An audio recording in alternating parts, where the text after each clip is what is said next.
Hi, welcome to my channel, and today I have another theatre vlog for you. So in this video I will be heading to the Palace Theatre in Manchester to go and see Charlie and the Chocolate Factory. Now I've heard very mixed reviews on this musical, so I'm not sure what to expect. I've heard some good, some really bad ones. So yeah, I'm excited to see it and see what I think. I'm sat in the Grand here, the very back of the Grand here and the very side of the Grand here, because this musical was very expensive.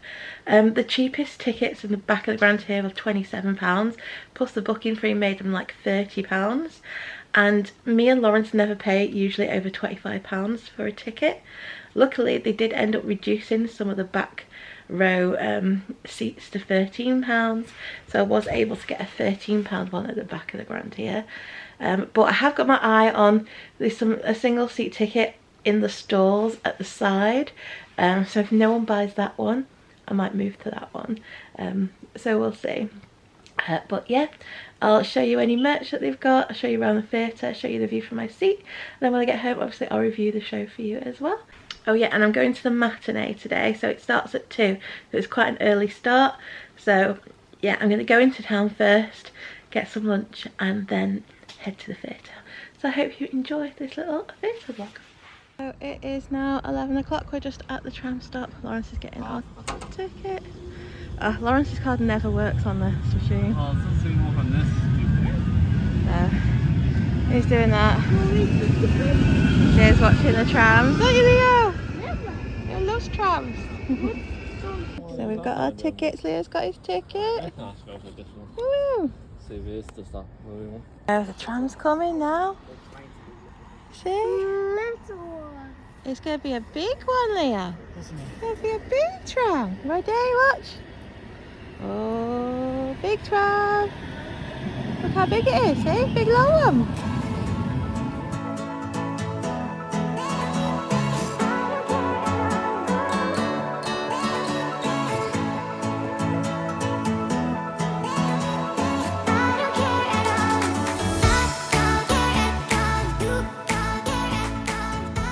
I'm just walking up to the theatre now. It starts at 2.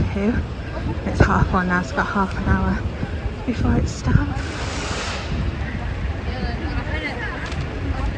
So I've just arrived at the theatre now. Looks like there's a lot of schools here today. So yeah, just going to go across the road and take some pictures, and I'll come back over there.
I'm in the Grand here, but my parents are in the schools today, so I'm gonna go find them. Here. Where are they?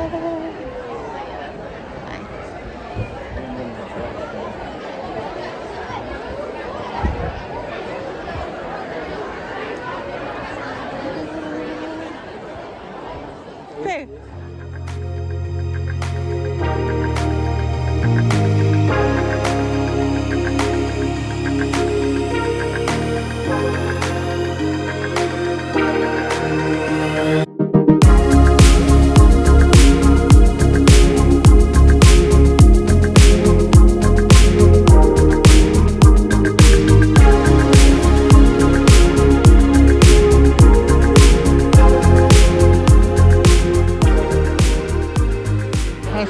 my seat now. I'm on row H, seat 3. It's a bit crazy. It should be starting now, but yeah, it's very, very busy today, so we'll see. Hi, so it is now the interval, and the show is really good, really enjoying it. It was really, really chaotic when I came in, so I couldn't film very much, but yeah, it was really good. And I ended up sitting in the stalls on row H, seat 3, but there's actually a spare seat next to my mum and dad, so I'm going to sit there on row M next to, so that's good. There's a spare seat next to my parents, so I'm going to sit there, but I'll show you where I sat for the first half, and I'll show you where I'm going to sit for the second half. Yeah, really enjoyed it. The songs aren't great, the songs aren't that memorable, but I'm really enjoying the show, so I will get back to you in a bit and show you where I'm sitting. Okay, so this is the auditorium, and I'll just show you where I sat for the first half. I am going to move. So I sat.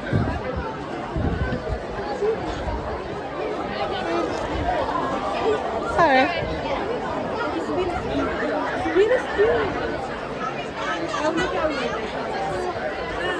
Sat here.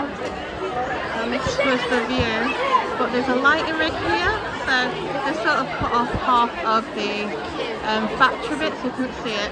But there's quite a good view from there. But there's a spare seat next to mum and dad, so I'll show you where I'm going to sit for the second half. Yes, there's a spare seat next to my parents here on row M. So I'm going to sit next to them on seat 19. It's next to you. So this is the view from here. So I'm now sat on row M, seat 19. This is the view from there. This is pretty central view, so it should be a good view. And the show should finish at 4:35, so about an hour, so the second half's only an hour long. But yeah, it should start soon, so I'll get back to you at the end.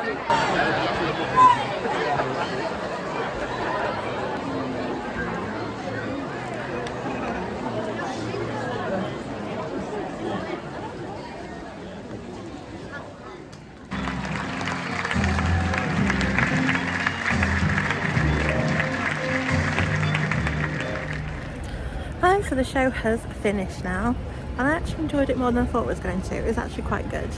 I can see why some people give it a bad review, but I enjoyed it. It was good. And apparently you're not allowed to film a curtain call due to the fact that it's got children in it, which to me makes no sense because they're in all the promotional videos and artwork. But anyway, apparently you're not allowed to film it, so there's no curtain call video for this one.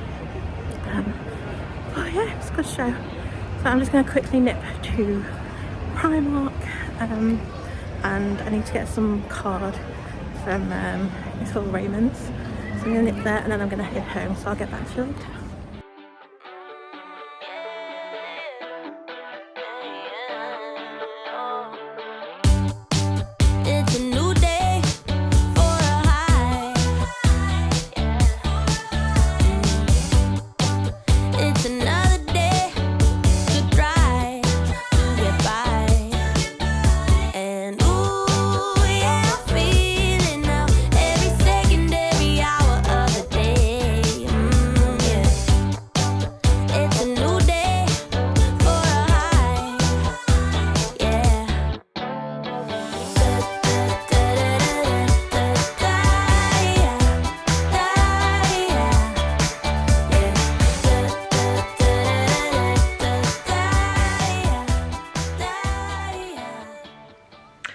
Hi, it is now quite a bit later. I've been back from the show for quite a while now, but was waiting for the children to go to bed before I filmed this.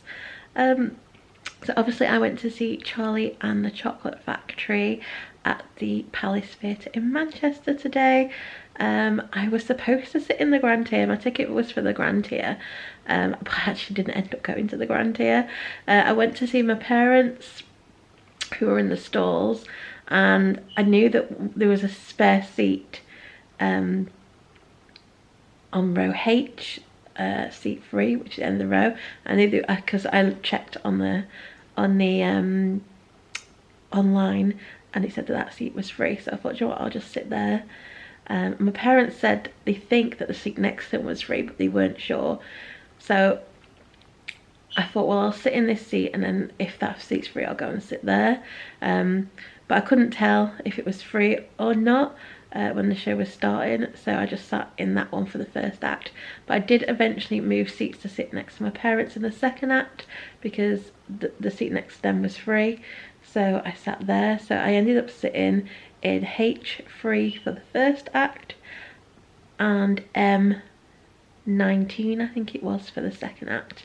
The view from the first seat, H3, was good until there was things on the very far right hand side, and then it did cut it off. There was like a lighting rig in your view, so that did block something. So when the factory came on stage, it sort of cut the right half of it off and you couldn't see it. So I would have thought if I was sat there for the second half, I might have missed quite a few things once it got into the factory, if I'd stayed there. But for the first half it wasn't too bad, but I'm glad I moved in the second half, because it was an excellent view from M19. It's like a central view, you could see all the stage, so yeah, M19 was a really good view. The reason I didn't buy a stalls ticket for this show was because they were ridiculously expensive. This show was crazily expensive. Usually they have £13 tickets available for the back of the stalls and the back of the circle, but not for this show. They were all £27 for the back.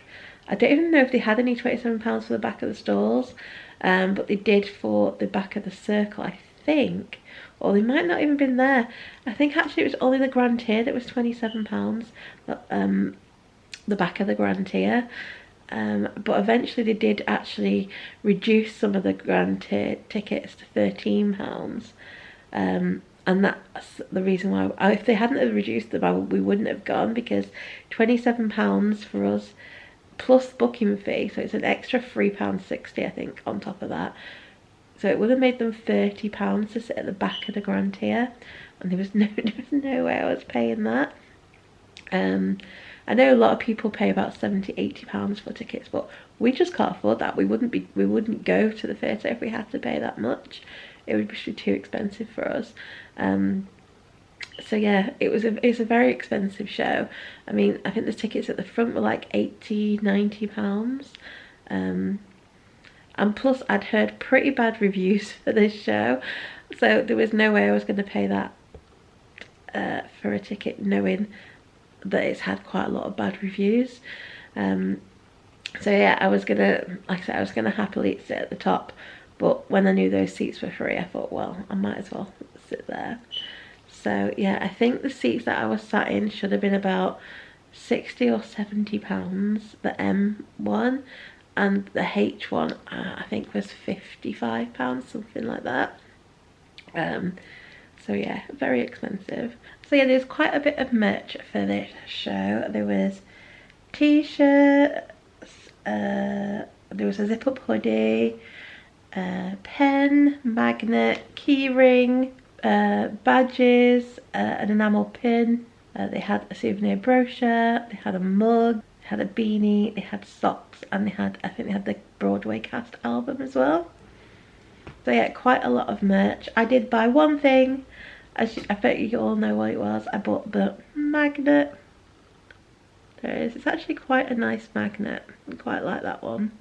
The magnet was £6, which I actually don't think is too bad. So I was quite happy with that for £6. It's a nice magnet. I also picked up the programme, and I'll go through this later, but I have to say, don't know what they've happened with the Palace programmes, but the quality of this is excellent. If I didn't know better, I'd think this was a Lowry programme. The quality is as good as the Lowry programmes in this. I don't know if they've been listening to my vlogs, I don't know, but the quality of this is excellent, so let's hope they keep them at this quality. I don't know if I paid more for this than usual, or if it's still £5.50. I don't know how much I actually paid. I could check, let me find out and see how much I actually paid. So I've checked and they're still £5.50, so the price of them haven't gone up, but the quality is so much better. So they haven't even increased the price. Because like, I wouldn't have minded paying £6 for this if this is going to be the quality, because the Lowry's are £6 and they're this quality. So yeah, I'm really, really happy with the quality of this programme. But the paper is, all the paper is really thick. Like, they used to be, the front pages used to be so thin and they used to rip so easily, but this is so much better. And then the pages inside are really thick and just really nice. So yeah, Palace, keep your programmes like this, because this one is really good. So Charlie and the Chocolate Factory, the musical, is based on the Roald Dahl novel of the same name. It's also has a Warner Brothers movie, and it's based on that as well. So I think most people know the story of Charlie and the Chocolate Factory, but if you don't, the story is about a little boy, however in this production it's a boy or girl, called Charlie, who is poor. His family are very poor actually, they don't have very much money. They hear of a competition at the Willy Wonka Chocolate Factory where there is going to be 5 golden tickets in these chocolate bars, and if you win a golden ticket you get to go to the factory and have the chance to win a lifetime supply of Wonka sweets or chocolate. So Charlie always gets a chocolate bar on their birthday, and they hope that they get a golden ticket. So the story tells of the children who win the golden tickets. They get to go and visit the factory and see all the amazing things in the chocolate factory. Some of the children, however, are greedy and try and eat the chocolate or the sweets at the factory, and this has devastating consequences on those children. And yeah, that is the basic story of Charlie and the Chocolate Factory. So now to talk about the show. Well, let me say, I understand why it's been getting such bad reviews. I did enjoy it. I didn't hate it. It was okay. Would I go and see this show again? No, I would not go and see it again. Certainly not for the price they are charging for this show. Like, I'm glad to see it once, and once is enough. The main thing that I didn't really enjoy about the show was the songs. The songs weren't memorable at all. I can't remember a single song that was in that show. Not a single one. None of them were catchy. There wasn't one, not a single song do I remember. It felt more like a play, with just some songs added in. I don't even think it needed the songs. The songs didn't really add anything to the show. They could have just done it as a play without the songs, because they just didn't really add anything. They were nothing spectacular. Yeah, the songs were just okay. They fitted in with the show, they fitted in with the story, but they just weren't memorable at all. Also, another thing which wasn't great was the first act seemed to really drag. It was basically, the first act was basically Charlie looking for the golden ticket. You saw the other kids who won the golden ticket would have like, they were watching the TV and it would show the kids that had won these tickets. But that was the whole of the first act. So the whole of the first act was just Charlie wanting to win one of these tickets, didn't have enough money for a ticket, and it was just basically that, the whole of the first act. So they really dragged that out, and it was a bit boring. I asked my mum in the interval what did she think, and she said it's a bit boring, nothing's really happened. And yeah, I have to agree, the first act was very dragged out. I mean, it was enjoyable, I suppose. It was just, I don't know why they chose to put the interval where they did. I don't know why they didn't go into the factory before the interval, because it meant that the first act was really dragged out and the second act was really, really rushed. The whole of the bit that happens in the factory is done in an hour. The second act was only an hour long, and all the good bits happen in the factory, so it just didn't make sense that that was the second half, because it was all very, very rushed. So yeah, I just didn't understand the pacing of the show. So yeah, that's another reason why I can see why people have been giving it such bad reviews. They needed to put intervals somewhere else. They needed to go into the factory before the second half. So at the very end of the first act, you meet Willy Wonka, and it's them going into the factory, and then that's the interval.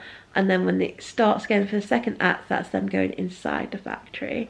But it was just really rushed, the second half. Another thing that wasn't great was actually the set. The set wasn't fantastic. I mean, it was good, some bits of it. The first half bit set was actually very good. Like the little shack where Charlie lives, that was actually really good. And it sort of turned into like there's also the dump, which would then like come apart, and it'd show the chocolate shop. That set was actually quite good. It was once you got into the factory, there was very little actual set for that. It was all done with screens and projection work, but it just didn't seem very like magical that you would expect for this sort of show. You expect to be totally wowed by the chocolate factory, and it was just a little underwhelming. It was just a screen, and I honestly didn't think the graphics were that great either. I don't know what other people thought, but yeah, the screen came down, it's supposed to look like chocolate, I think, of the walls. I just didn't think it actually looked very good. And then the first room, the chocolate room, where you have like things which are made like chocolate out of candy, like flowers, and it has a big chocolate waterfall. That was all on screens, but I just didn't think the graphics looked very good. So I just wasn't impressed. It was literally a stark stage, nothing on it except for this projection wall. And yeah, it didn't look great at all. And then when they were traveling in the elevator to different floors, it was basically just a projection. They were just all huddled together, and then the projection would move to make it look like they were moving on an elevator, different floors. It just didn't seem that magical and that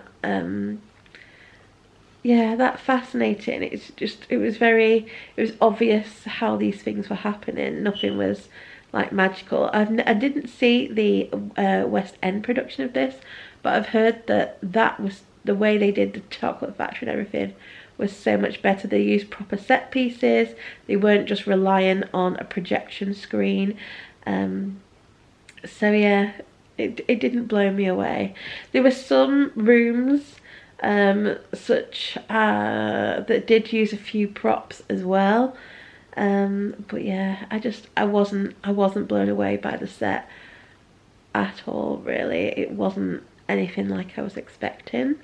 Yeah, there was one thing that I really didn't like, was when Violet is supposed to turn into this blueberry.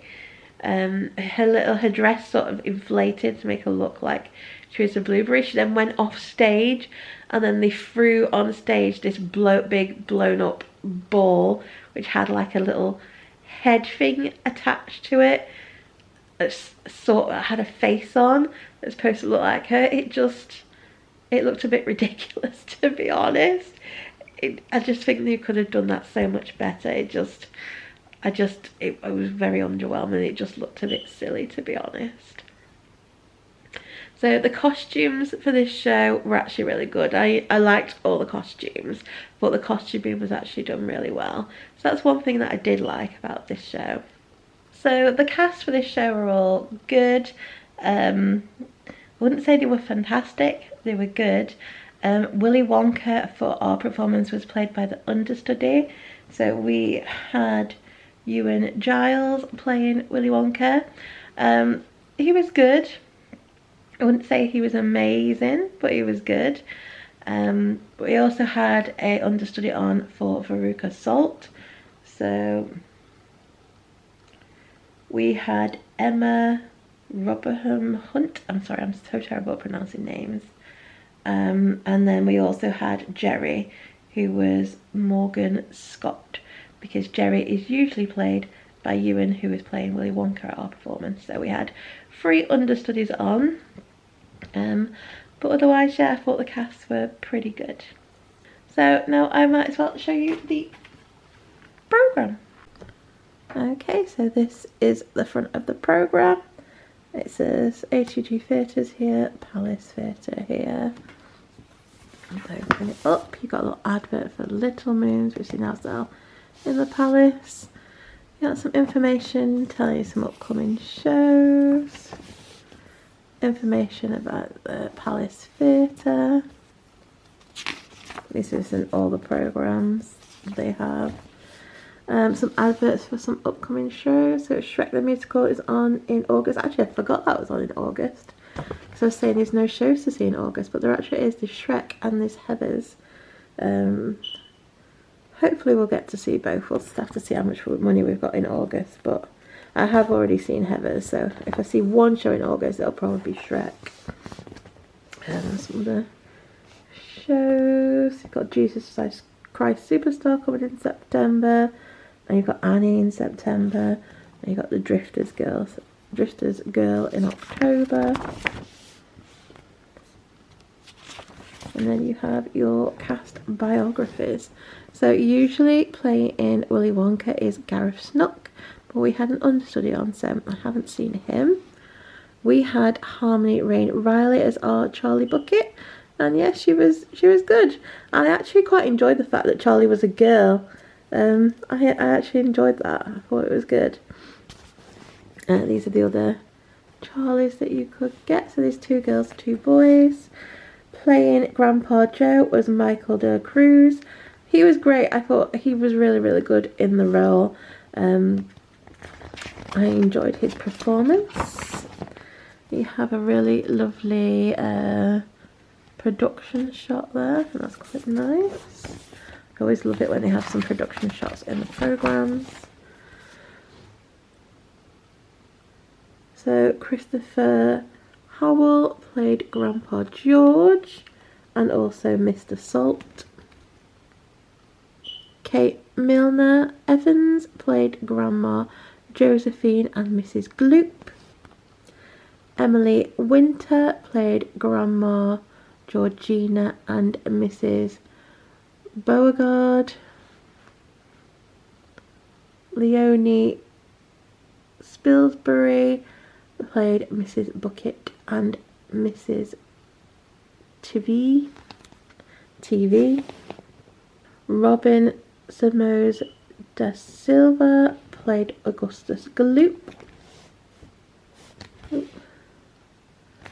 So usually playing Veruca Salt is Casmin Borra, but we had an understudy on, so we didn't see her.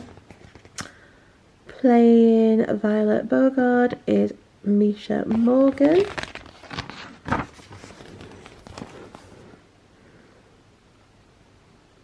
Teddy Hind played Mike TV. Victoria Nicole played Mrs. Parachette. Ewan Giles, he usually plays Jerry, but he was actually playing Willy Wonka for our performance, so he was on playing Willy Wonka for ours, and yeah, he did a good job. Lucy Hutchinson played Sherry.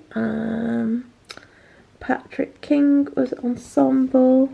Jonathan MacDonald was ensemble. Emma Rotherham Hunt, she was playing Veruca Salt for our show. Catherine Picard, she was ensemble. We had Lewis Ray as ensemble. Tyree Stewart was ensemble. Jodie Knight ensemble. Lydia Barrett ensemble. Oh, swing, sorry.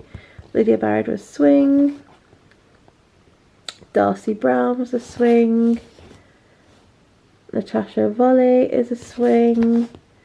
And Morgan Scott, he's a swing, but for our performance he was playing Jerry.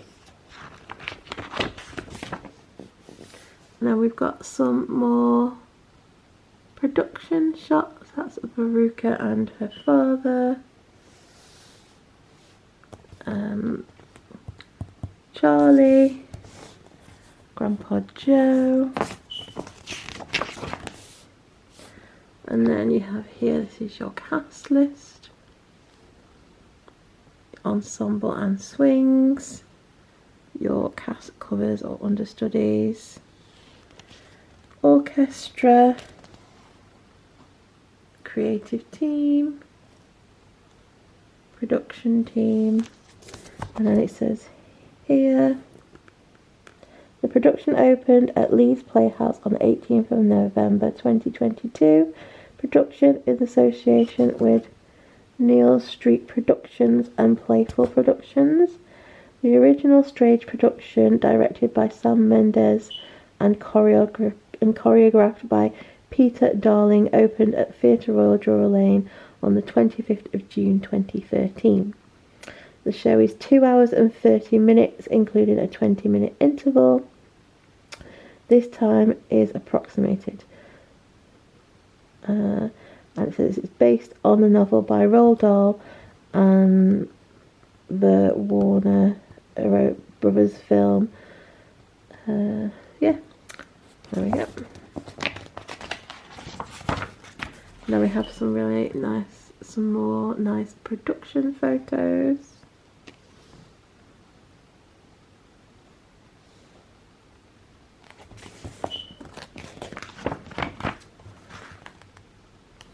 And then you have the creative team here, their biographies.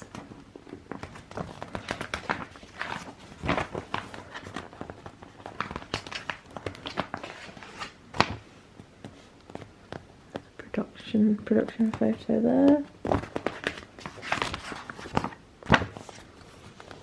You got your producers here.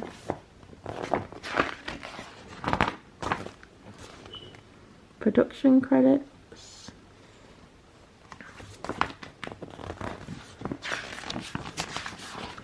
And then information about the Ambassador Theatre Group. And that is it. That's everything in the programme. So there's no articles or anything in it, but there are lots of nice production photos in there. So not a bad programme, I don't think. So there was one other unique thing actually about this show, was that Leonie Salisbury, who played Charlie's mum, she actually used sign language alongside her dialogue. So any dialogue that she used, she also used sign language as well, which I thought was quite good. However, once she wasn't in any of the scenes, there was no longer any sign language. So yeah, it would have maybe been nice if maybe all the characters did it, because it wouldn't really take anything away from the show. But it was nice that she did it in the first half. I think it said somewhere that she's hard of hearing, which is why she knows the sign language. But yeah, that was a nice touch to have that as well. So in summary, I did enjoy the show. I didn't hate it. I thought it was nice to see once, but I won't be rushing out to see this show again. I've seen it once now. Maybe if they do a new production of it, I might see it again. But yeah, this production I won't be rushing out to see again. But I am glad that I've seen it, and it was an enjoyable afternoon at the theatre. So I'm going to give this show 3 stars. Like I said, it just didn't have good enough songs in it for me. The story was just too drawn out in the first act and too rushed in the second act. The set wasn't as spectacular as I would have hoped for a story like this. And yeah, I just don't think they got the best out of the source material. Roald Dahl books are really good, really well written, really funny. The characters are like quite out there, and I just don't think this sort of grasped the source material. Yeah, there just seemed to be something lacking from this show. But like I said, it was an enjoyable afternoon at the theatre, so I give this show 3 stars. So yeah, I hope you've enjoyed this little vlog and review. Oh, also, I'm sorry there wasn't a curtain call. I thought you were allowed to film the curtain call at this, because I've seen other people who do vlogs and reviews and they've recorded the curtain call. So I assumed it was allowed, so I started filming it thinking that it was fine, and then I got told that I had to stop filming it. The excuse they gave was because there's children in it, but I don't understand when they say that, because the children are in all the promotional videos for the show, plus the child actors, so they're going to be everywhere anyway. So I never understand when they say it's because the children are in the show, because the actors and they're on TV all the time. So anyway, that's why there's no curtain call. I think there's like a 10-second bit of curtain call that I filmed that I put on, because there's no children in that. And when they say these children, there's one child. There's only Charlie that's played by a child. The rest of the children are played by adults. So yeah, that excuse didn't really make sense to me. But yeah, that's why there's no curtain call for this one. So if you go into the Palace, I would say the Palace Theatre is probably the worst place. Palace and Opera House is probably the worst place to go to film curtain calls, because even when the show allows you to film the curtain calls and they put it on their Instagrams, upload people's curtain calls every night, they will tell you not to film the curtain call even when it's allowed. The only time that they don't tell you to stop is if there's an announcement at the beginning saying you can do it. The shows that don't announce but do allow, they always tell you to stop. So yeah, I'd say Opera House and Palace are the worst places to go if you want to film curtain call videos. So yeah, so I'm sorry that there's no curtain call videos, but there are other people who have filmed curtain calls, and they're on YouTube and Instagram, so if you search them, I'm sure you'll be able to find one if you want to see the curtain call. So yeah, I hope you've enjoyed this little vlog and review. If you do like these sort of videos, I do lots of these on my channel. The next show I'm actually going to go and see is actually Winnie the Pooh the musical on Monday, so there will be a review coming up for that. Also next week we're going to London for my birthday, and we're seeing 5 shows in London. We're seeing Wicked, Moulin Rouge, Tina Turner the musical, Matilda, and Book of Mormon. So if you'd like to see review vlogs for any of those shows on the West End, then like I said, do subscribe, hit the notification bell. I'll be notified as soon as those go up. So yeah, like I said, I hope you have enjoyed this video. Do give it a like, don't forget to subscribe, and hope to see you again soon. Bye.